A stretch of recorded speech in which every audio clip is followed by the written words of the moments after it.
Kikou les petits loups. Alors aujourd'hui on se retrouve pour une vidéo où je vais comparer mes deux caméras d'action, la Akaso Brave 7 et la GoPro Hero 9 que je viens d'avoir. On va pouvoir comparer en caméra embarquée. On va aussi comparer sur un run classique quand j'ai la GoPro sur la tête.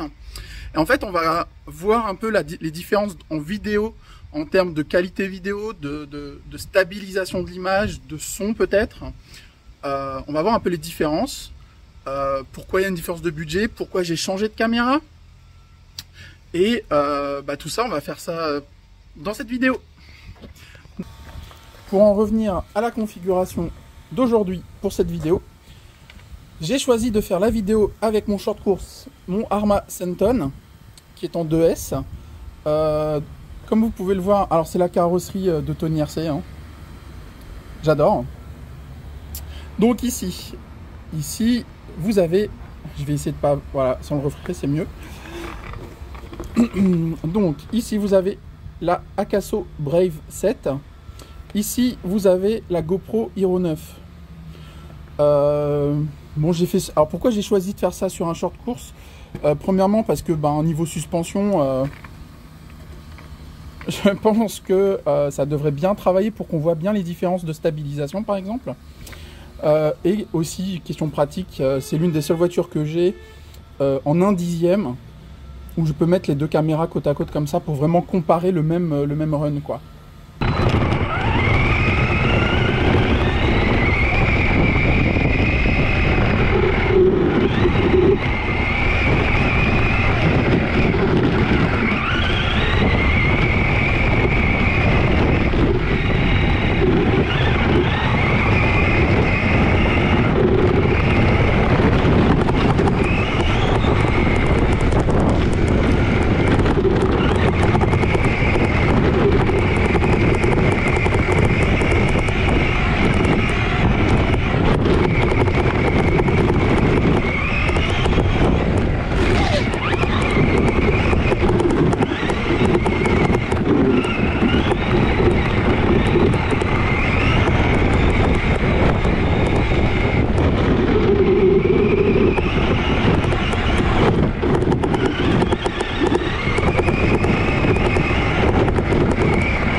Ok les petits loups, donc là on est avec la Akaso Brave 7 en position frontale, comme quand je fais mes vidéos de run classiques quoi.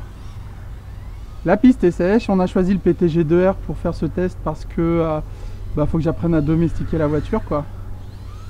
Alors la piste est sèche.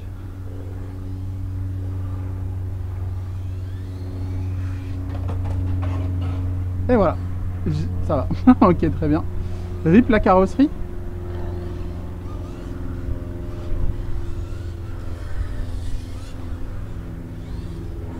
Non, ça se contrôle beaucoup mieux. Hein. Bon, les pneus, c'est toujours pas ça. Hein.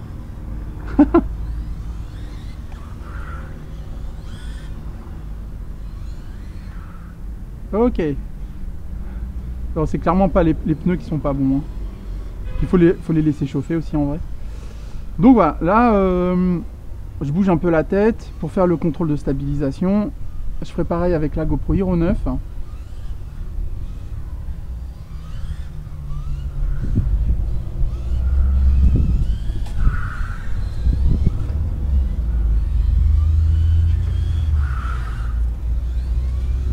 Alors j'en discutais avec David. Le GT, enfin dans le cas ici présent en fait le DTM, ça va, la direction est tellement plus sensible, mais c'est impressionnant, tellement plus sensible que le buggy, ça force à avoir des trajectoires beaucoup plus précises. et des mouvements de la main beaucoup plus précis, réactifs aussi. Et des gaz et direction bien entendu.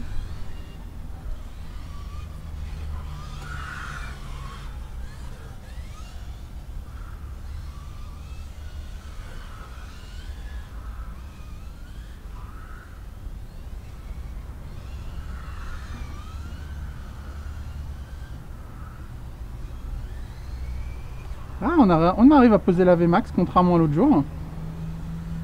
Bon, c'est pareil, je fais une petite dizaine de tours.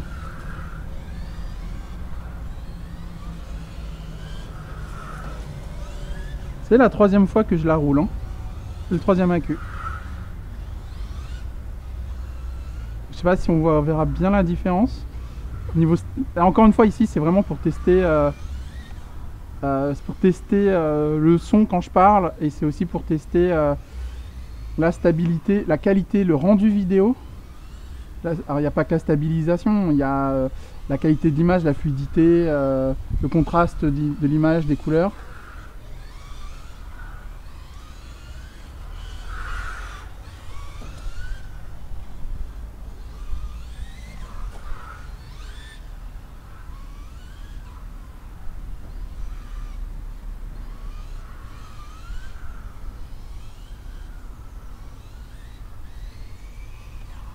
La Vmax est pas mal, j'aime bien. Je serais peut-être pas contre un peu plus d'axel, mais ou de Vmax.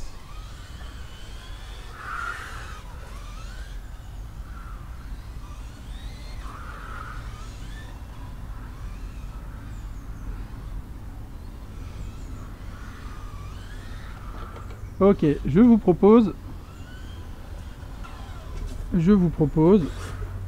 de passer sur la GoPro Hero 9 après 4 minutes de run sur la Akaso Brave 7. Allez, on change de caméra, on revient. Donc, nous revoilà sur la piste. On vient de changer la caméra, on vient de mettre la GoPro Hero 9. Donc, cette vidéo, c'est un test, c'est une comparaison entre la GoPro Hero 9 et la Akaso Brave 7, que ce soit en vidéo, caméra embarquée ou caméra frontale quand je fais mes runs classiques, et aussi en qualité de son, parce que je m'étais aperçu que la Akaso Brave 7, il fallait vraiment être collé à moi pour qu'on entende, même moi, hein, quand on ne m'entendait pas très bien, et la réduction du bruit du vent quasi inexistante sur la Akaso Brave 7 fait que j'en avais un peu marre. Donc voilà, c'est la 3e fois que je conduis la voiture, donc on ne juge pas le pilotage. La piste est sèche, donc déjà c'est déjà un peu plus facile, même si ça glisse encore beaucoup, c'est dû au pneu. Au moins je peux poser la Vmax. On va essayer de bouger la tête, hein, voilà, là je secoue la tête. J'ai l'air d'une teubée toute seule à parler en secouant la tête et en pilotant ma voiture.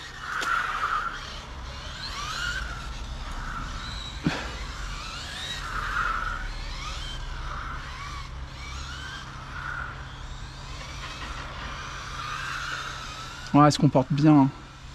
Elle est réglage sortie, enfin réglage de base. Hein. Un jour, il faudrait que je fasse une vidéo où... et ça, c'est une idée de vidéo sympa à faire. Mettre en superposition la voiture qui roule et mes doigts qui bougent.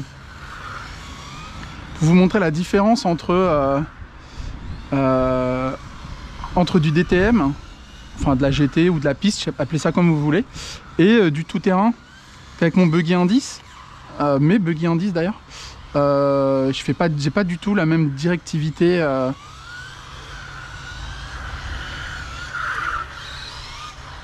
Enfin voilà. J'espère que cette petite vidéo de comparaison vous aidera. Pourquoi je l'ai faite? Tout bêtement parce que quand j'ai décidé de commencer à développer ma chaîne YouTube, à filmer mes runs, etc. Alors initialement, je voulais filmer mes runs pour m'aider à comprendre les trajectoires et tout ça. Hein. Parce que je m'étais aperçu que regarder ces runs, c'est plus facile après de voir les trajectoires qui vont pas. voir le comportement de la voiture, son roulis, etc., etc. Enfin voilà, pour la petite histoire. Et donc, je savais pas trop quoi choisir comme caméra d'action parce qu'entre GoPro et DJI, qui sont à l'heure actuelle les deux plus grosses marques de caméras d'action sur le marché, et versus des petites marques chinoises, style Akaso, enfin chinoises, j'en sais rien si elles sont chinoises en fait, mais des petites marques un peu discount, style Akaso, puis j'en ai encore 2-3 autres je crois. Et ben, on va dans une gamme de prix qui est quand même du simple au double pour des spécifications techniques revendiquées similaires. J'insiste sur le mot revendiqué parce que je pense, sans trop m'avancer, qu'il y aura une très nette différence entre la Akaso Brave 7 et la GoPro Hero 9, qui sont en fait a priori des caméras qui sont sorties à peu près à la même période. À vérifier, mais quand je regardais les tutos et les tests, la Akaso Brave 7 c'était sorti à peu près en même temps, à une année près je pense. Alors, vous allez me dire une année, c'est énorme hein, dans le développement technologique, mais toujours est-il que la Akaso Brave 7 était un peu revendiquée comme la rivale discount de la GoPro Hero 9, si c'est pas la 10 en fait, mais je crois que c'est la 9. Mais et pourquoi moi j'ai choisi la 9, j'en parle dans la vidéo d'unbox, hein. C'est-à-dire qu'a priori la GoPro Hero 9 elle marque un vrai gap technologique avec la GoPro Hero 8, que ce soit en qualité d'image, en stabilisation, en son aussi a priori, en autonomie, enfin en tout. Et en fait par rapport à la Hero 10, la Hero 10 c'est pas mieux en fait. A priori, elle a juste un peu plus d'autonomie et encore, c'est même pas sûr a priori. Le micro est un peu mieux, c'est juste les ISO, enfin la qualité vidéo dans le noir qui est meilleure sur la Hero 10 par rapport à la Hero 9, mais dans tous les cas, ça reste pas ouf quoi. Et il y a quand même une petite centaine d'euros de différence entre la Hero 9 et la Hero 10. 100 balles, c'est pas négligeable, hein, c'est un accu, c'est un très bon accu.